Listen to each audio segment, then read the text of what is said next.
think anyone's going to be late? Should we wait or should we keep going? Everybody sign in? Every time? Ah, sorry. I think we should just go ahead and start. Yeah, go ahead and stop it and start it again. I mean, everybody's ready. Everybody. Anything to hit it with? Everybody's got all the food.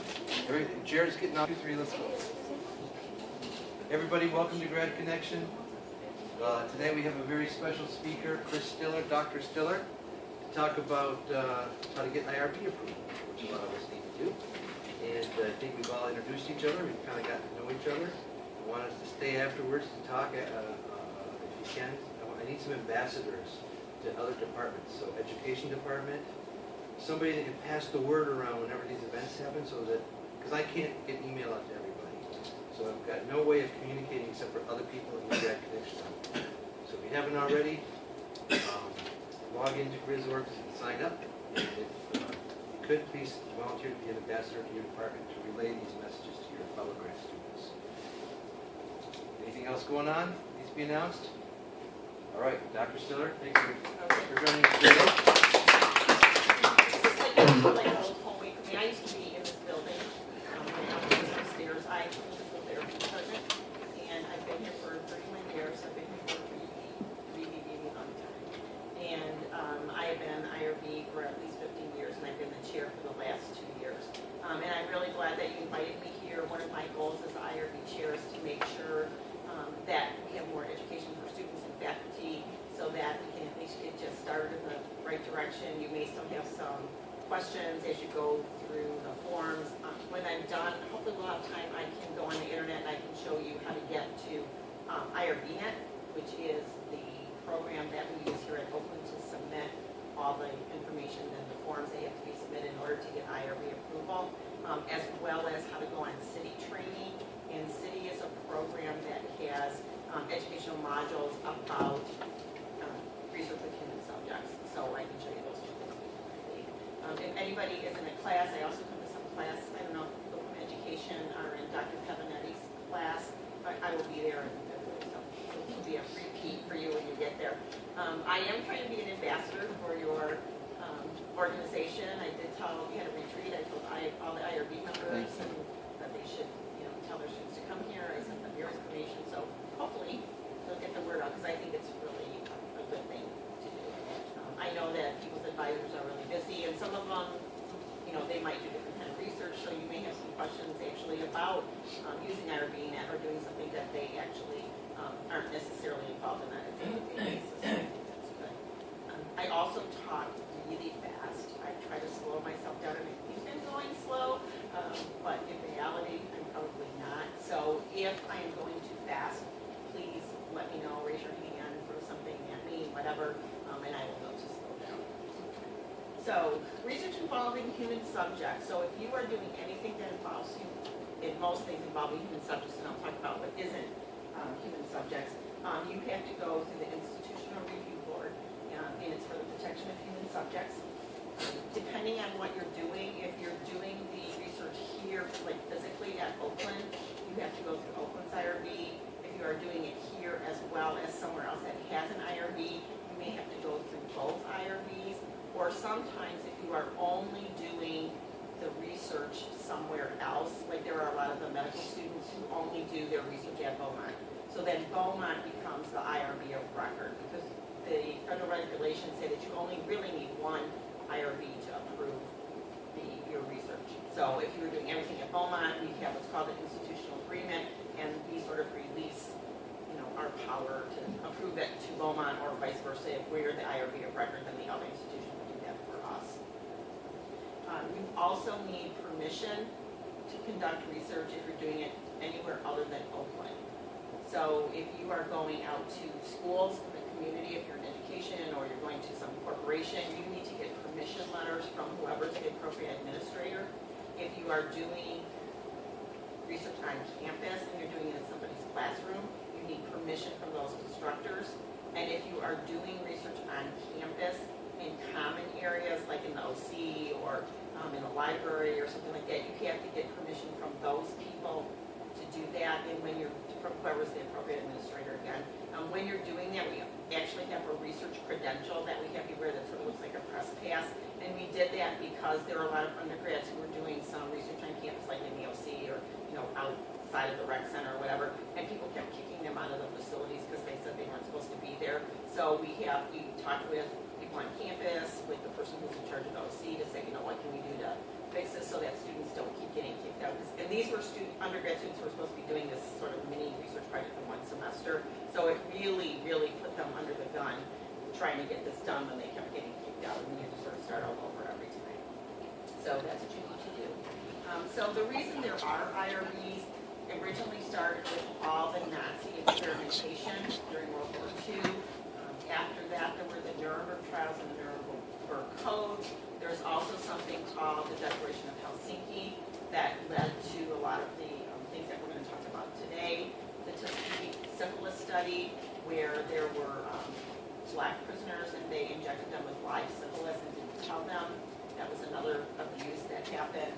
As well as finally the National Research Act of 1974 in the United States, and that is what led to the establishment of institutional review boards. And there's also the National Commission for the Protection of Biomedical and Behavioral Research.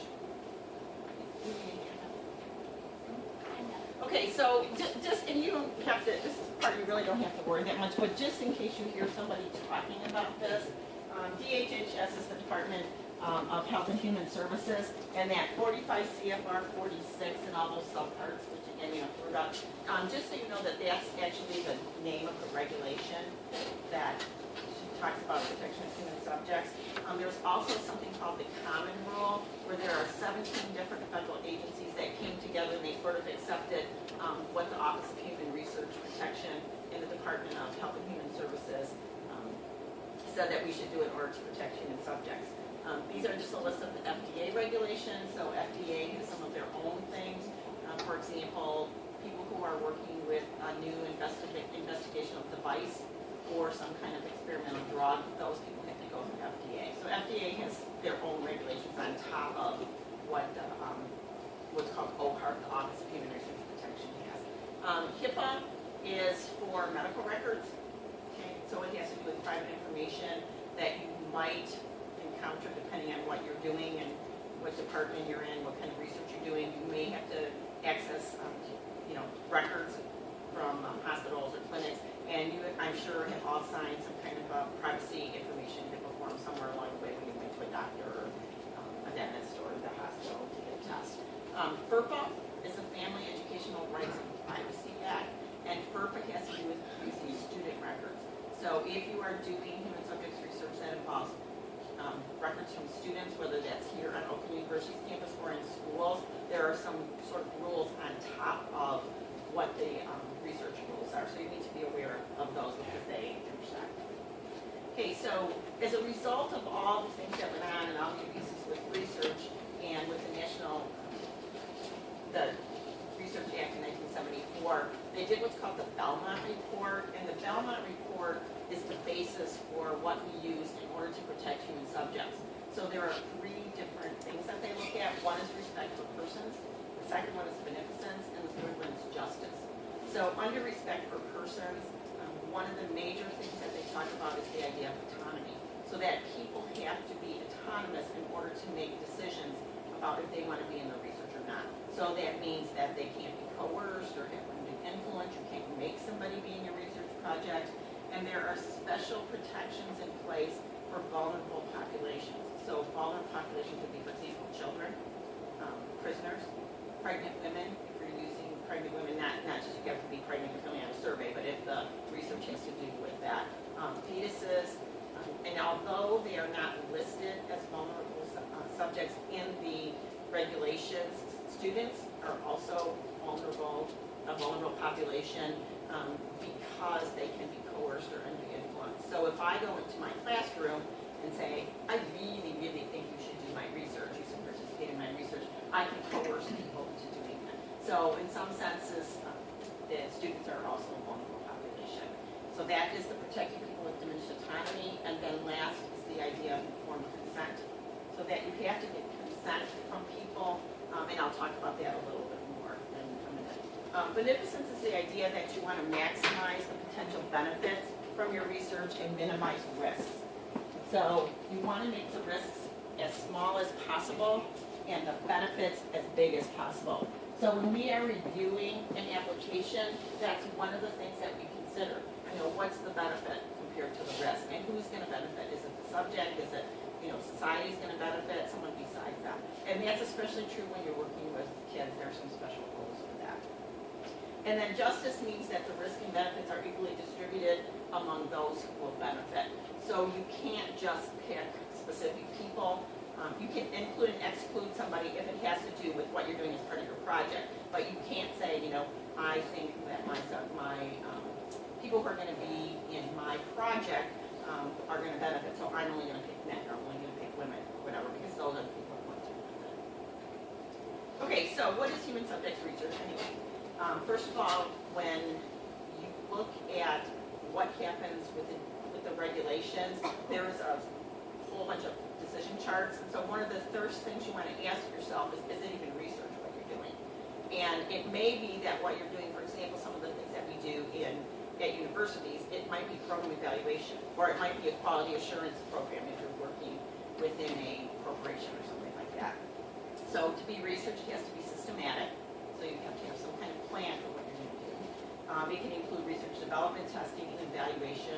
And then the last thing that's underlined is that the purpose of it is to develop or contribute to generalizable knowledge. So it has to do with what is your intent. If your intent is that you want to share this information with other people because you think it's going to contribute to some bigger pool of knowledge, then you are probably doing research. If not, if it's something just for your own assessment, like in physical therapy, you have to do accreditation reports. We're not doing that for generalizable knowledge. It doesn't mean if we find something that might be interesting to other people that we wouldn't present it. So just presentation alone isn't enough to say that it's research. So that's what you want to look at. The other question you can ask yourself that isn't in here is, would you be doing the activity anyway, even if you weren't doing it for scholarly reasons? So for like our accreditation reports, we have to do that anyway. Even if we, we're going to present it, we have to do that anyway. When we do assessment reports on campus for our programs, we have to do that anyway. It doesn't matter if we're going to present it or publish it. So those are the kinds of questions you want to ask yourself. And then you want to know, is it about human subjects? First of all, it has to be a living individual. So if you are working with cadavers or doing things like that, it is not considered human subjects research. And it's about whom you're conducting research, and you're either obtaining that data through interaction with them. Okay, so an interaction, possibly an intervention. You may go in and do something to one group or the other group. So it's an interaction or intervention with the individual, or you're looking at identifiable private information. So that would be if you're looking at something that involves records, like student records, medical records, employment records. If they're prisoners, you might be looking at their prisoner records. If they're employees somewhere, you might be looking at those records. Does that make sense so far? Again, this is really informal, so stop me if you have questions. Okay, so this is what the definition of private information. So it's information about a behavior that occurs in a setting in which the individual can reasonably expect that no observation is taking place, okay, or that if it's private information, that they can expect that that information won't be made public. So if you are in a classroom or you're doing handing papers, you don't expect that your professor is going to be doing research on what you're doing, or you don't expect that they're going to use your records in order to, look at something that they're doing in the classroom. Okay, and the protected health identifiers have to do with HIPAA and medical records, and there are a list of 17 identifiers, and they include things like your name, your address, there's a phone number in there, your medical record number, for example, would be one. The dates that you've been admitted to the hospital. There are things like your driver's license number, photographs, all those kind of things are included in protected health information. Okay, so here are some of the important components of protection and how we want to protect individuals who are going to be our subjects. One, I already talked about, okay, that we want to benefits to justify the risks. And we want to minimize the risk all the time. Okay, we want to protect the privacy, the confidentiality. And so privacy has to do with the person themselves. So, you're not going to be going around blabbering that somebody's been in your study. Or or if you're asking them to be in the study, or you're getting informed consent, you want to do it in a private area, or if you're collecting data, you want to do it in a private area as possible. Confidentiality has to do with the data. So what are you going to do once you collect all your data in order to be sure that nobody else gets access to that data? And we'll talk a little bit about how to do that. Obtaining informed consent or assent. Consent is for adults. Assent is for kids. I think that's the primary difference.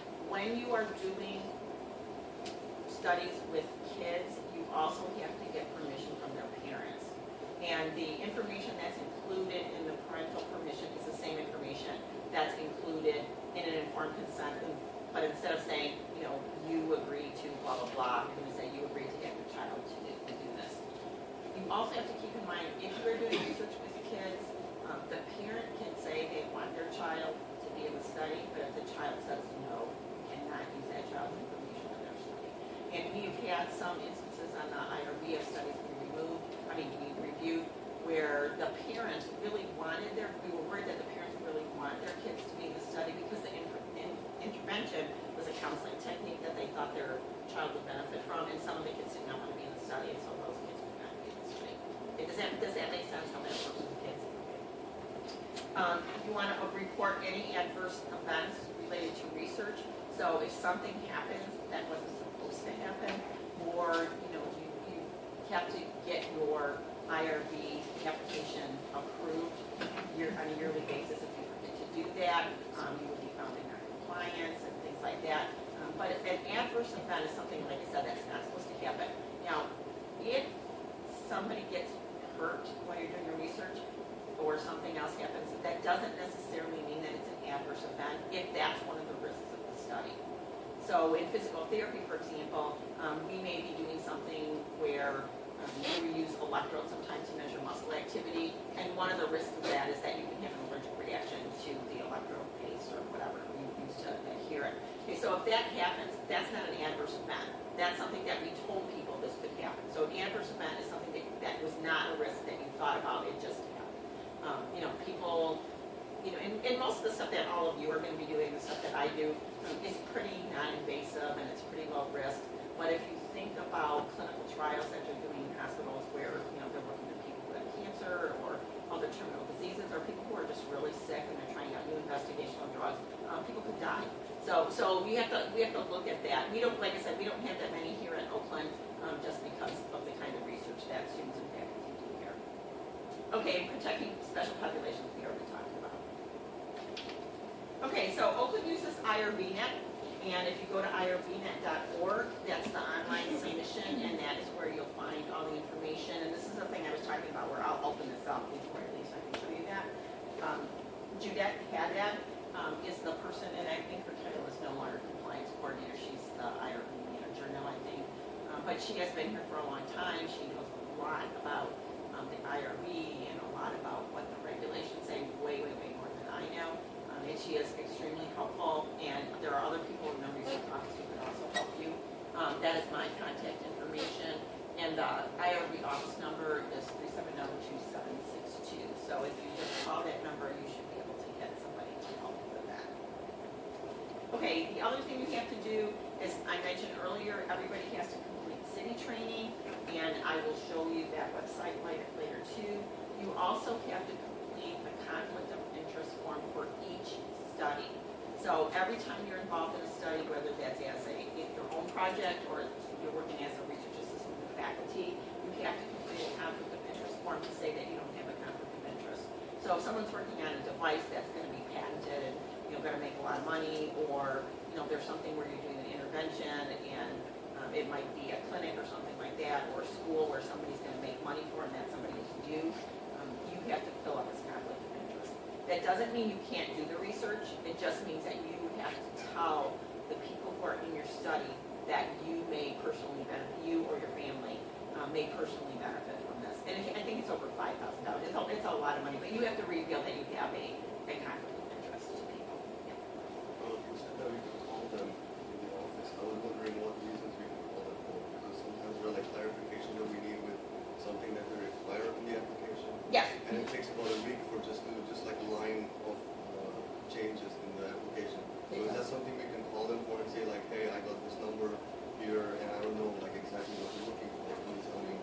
Yeah, if someone asks you something you don't understand, or you can send an email too. Yeah, if somebody's asking you to do something and you don't get what they're asking you for, that is definitely, you should call them and ask them. So if you are the only researcher, you will still have to think about this? Yes, So it doesn't matter if you are the only or. it doesn't matter, yeah, you still have to tell people where you get the conflict of interest. And everybody who's involved with the study has to do that too, and everybody who's involved with the study has to have city training. Now, the city training is, you don't have to do a different thing for every single study, unless you don't do work with kids, and then you start doing work with kids, or you start doing internet research, or you start doing research with medical records, then there are additional modules, but for the most part, the city training is a one-shot deal, but the conflict of interest is for each one. Because you may have a conflict of interest in one study, but not in the other 10 studies that you're involved in, so that's why it's up there. City training, is that a series of modules? It's a series of modules, yeah, and it takes a couple hours at least. Okay. Yeah, and we just recently, we also have a new Director of Regulatory Support, Rebecca Sandborg, and between the two of us and working with Judette, we're really trying to, we've looked at the forms again, we're redoing the forms to make them clearer. So as people tell us things that have to do with, this part isn't clear, or I don't even, I don't have a clue what you're talking about, because the choice that I want, because there's a lot of check boxes, my choice isn't one of the check boxes, we add that. So we're always trying to make things clear. So if you have any feedback, please, you're welcome to email it to me. And, we can't redo the forms every. Is there any expiration date on CRTI training? Yes, there is, yeah. So how It's does- every 3 years. So. Do you have to do this IRB thing for surveying your students? For, If you just do a survey, if you want to publish it? yeah, because your intent is to, Just hypothetically, what if I already did the survey? well, if you already did the survey, you can do it retrospectively. Can I? Okay. Yeah, so you can, so what you would do is you would say you did this as part of your class. You originally maybe were not intending to, you were doing it to improve your teaching, correct? Yeah, that's right. Okay, Wanna all right, see- so what you would say, I did this to inform my teaching, and now I would like to publish it for you. I hypothetically assessed where they were at the beginning, and I was surprised by the results. I Yeah, said, and- I should probably report this. Yeah, and you know what, that happens to me, and that happens sometimes, I mean, you don't know, you're just doing this for your teaching, and then you go, oh my gosh. It's like when, physicians have a case study, they have an interesting, patient, and they do something, and somehow this patient is really different, and they go, oh my gosh, I have to tell people about this, because this was a very interesting case, and so it's the same thing, you can do retrospective. So. Okay, and then lastly, if you are a student, you have to have your faculty signature on the form. Now, the faculty signing the form means that they have read your proposal, that they have read the application, they know what's in it, and they agree with it. Now, that's the theory. In reality, sometimes I'm not so sure that all the faculty advisors read everything in detail. So if you could encourage your faculty advisor to please, look at your application. I would also encourage you to have other people look at your application, look at your consent form, because you just miss things. You might forget to check a box or whatever, and even if it's just something little like that, it still has to go back and forth. So the better you can be clearer, you can make your consent form, your application, any other documents look, the faster you're going to get IRB approval. Okay, so all research has to be exempted or approved by the IRB before it's conducted. So that means you can't recruit anybody to your study before. You can't say, hey, you're doing this research study. Now, that doesn't mean that you might say, say you're doing something at a business, that you can't go in there and say, hey, I'm thinking of doing this research project to the CEO or whoever's the business manager or whatever. Is it okay if I, would it be okay with you if I did my research here? But you can't specifically recruit individuals. Does that part make sense? Because you actually have to get permission, like I said, from those businesses or, locations where you're collecting your data. Okay, you can't do pilot studies. And then the last part is letting the organization know ahead of time so you can get permission from them. Okay, your research has to be conducted exactly how you describe it in the application. So you can't, in the middle of it, say, okay, I want to do something else without getting that change approved. Okay, that doesn't mean you can't do it. So if you're changing locations, if you're adding people, if you're decide you want to add another measure, or you want to take a measure away, you have to do an amendment. Okay, and that's also an IRB, that's all you can show you too. Okay, and then, that's the last thing. So once the study is approved, you have to just get approval for that. Okay, so before you apply, here are some things I would suggest. That you read and become familiar with the questions that are on the application, so you sort of have an idea of what's going to go on with it. You also can write the major parts of the application, the abstract, if you're going to do that, for your proposal anyway, your protocol, your consent forms, any instruments in a Word document, and then you can cut and paste, or copy and paste it into the application. One reason is because there's no way to do like track changes or anything on the documents, and it's the way Word is set up. We have little boxes, and I'll show you those. There's little boxes where you can type, text boxes. You cannot do anything with track changes with that, which is really too bad because it would make this process way, way, way faster. Instead of saying, in section 13.2 of the second paragraph, you said X and you should have said Y. But I even called Microsoft and they said, oh no, there's no way you can do it. Because I could not believe people on campus that there wasn't any way to do that. But Microsoft said, no, you can't. Okay, so you can write it ahead of time, and you're going to have multiple documents. Remember, you're going to have a consent form. You might have information in a recruitment letter. You might have information in the application. And all of those documents have to match. Probably the thing that holds up the applications more than anything else is when information is inconsistent across documents. Because if you say you're doing A in the application, and B in the consent, and C in the recruitment, and D somewhere else, we don't know what you're really doing, like what's the real thing that you're really doing. So if you copy and paste, it's a lot easier. One of the things when you do that though, like when you copy and paste up into the consent form, it should say you will do this, you will do this. You're being asked to be in the study because you're going to have to, fool around with the grammar a little bit and fix it so it says you. But other than that, that's really easy. You should also write it in chronological order. So that's also really confusing when someone says, well, at the end of the study, they're going to do, this. But then 3 paragraphs later, they're talking about the middle stuff of the study, what they're going to do. And then they're talking about the, beginning of the study. That's really, really confusing. So if you write it in chronological order, you want to have lots of detail in it so people know exactly what you're doing. Question? No, okay. We have templates for the informed consent, the parent permission assets, so you should use those. I talked about cutting and pasting them. And then you can also use that same information if you're doing a grant. So if you have a grant application, you need to also give whoever's giving you the grant enough detail so they know what you're doing. So you can use some of the information there. Again, even if you have to change it a little bit once you put it in a grant application because they're asking something different, at least you'll know what you're doing. And again, I would encourage you to please have somebody else read it because something might be really clear to me because I'm so used to looking at it. It's like really muddy to somebody else.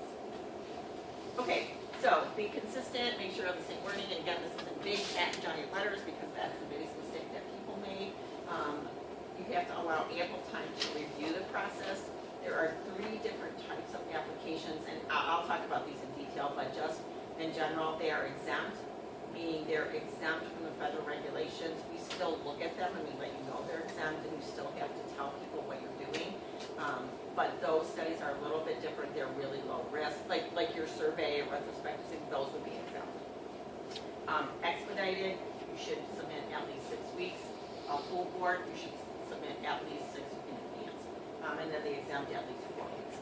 And depending on how well the application is written, how consistent it is, how complicated it is, because sometimes there's just a lot of information. I reviewed a study where there were 3 consent forms because there were 3 different groups of people.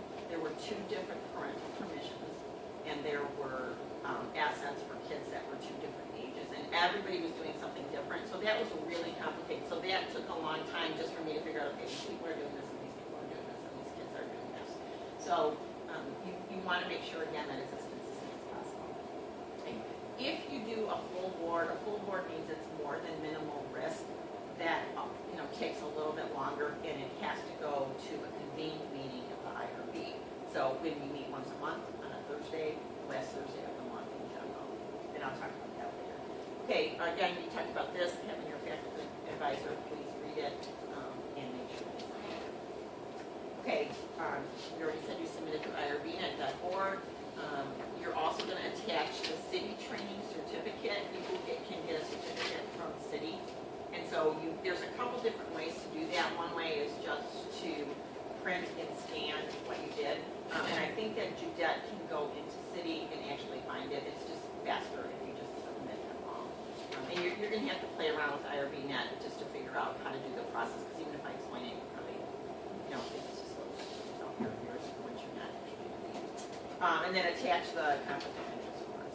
Okay, and here are some other things you might attach if you have them, if you have recruitment information, flyers, advertisements, those kind of things, you want to submit those. You're going to attach the informed consent or assent, any protocols or data collection forms.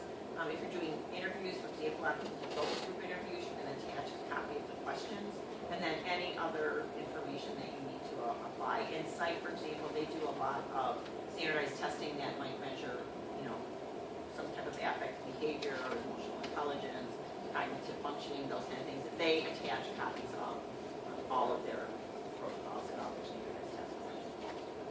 Okay, you're going to sign your name by typing it in where there's an assurance statement at the bottom. And like I said, hopefully we'll have time to take a look. So you sign it, the advisor signs it, the department chair signs it. And again, the department chair usually just signs off. They should at least have a clue of what you're doing. Whether they all do or not, I'm not sure. I know our department chair does, she doesn't read every single detail, every single protocol, but she knows I'm working on this certain kind of research with my students, and somebody else might be working on this kind of research. So she knows what's going on in our department. Okay, if